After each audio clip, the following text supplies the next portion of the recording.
This is our baby buggy drive wheel. We're gonna show you how to assemble this real quick. In the wheels, you'll notice a white nylon bushing. You'll need to remove this bushing. It is easiest to tap it on one side so you can move it over to the edge and then use a screwdriver to pry it out of the inside. Next, you're gonna use a small punch to push the white bushing out the other side. You can use a hammer to tap it out the rest of the way. Now to remove the bearings, you can use the same punch and lightly pry, going in a circle around the inside edge of the bearing to remove them from the wheel. Same process is done on the other side.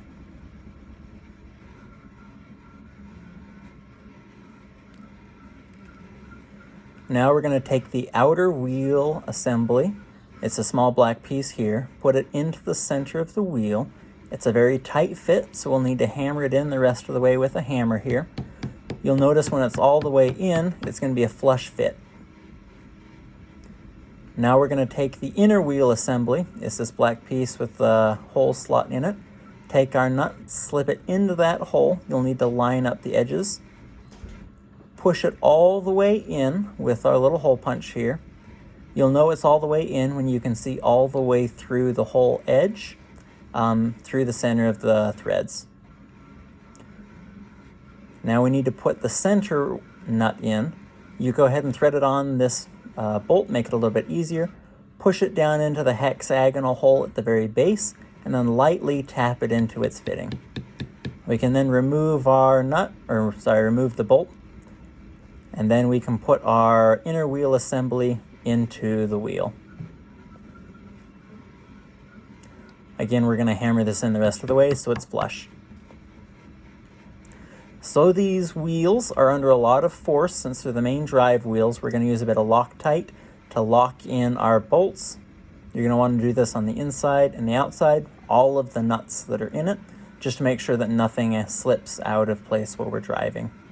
Go ahead and push the bolt in and then tighten it in the rest of the way. If you were using 3D printed parts that have less than 100% infill, you can over tighten these.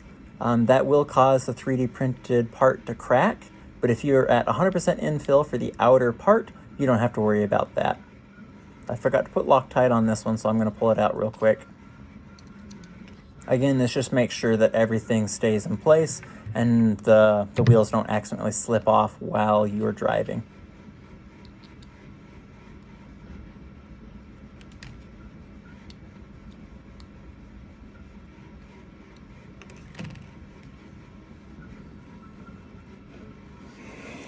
Now we need to put the wheel on our little baby buggy here. You'll see a little groove on the motor. You're going to slide our wheel onto the drive shaft in line with that groove. You tap it on a little bit extra, and then we're going to tighten it down nice and tight. If you need to maintenance the wheels or replace it all, you can just take these screws out and then do whatever you need to do. That's it. Your baby buggy wheels are all assembled.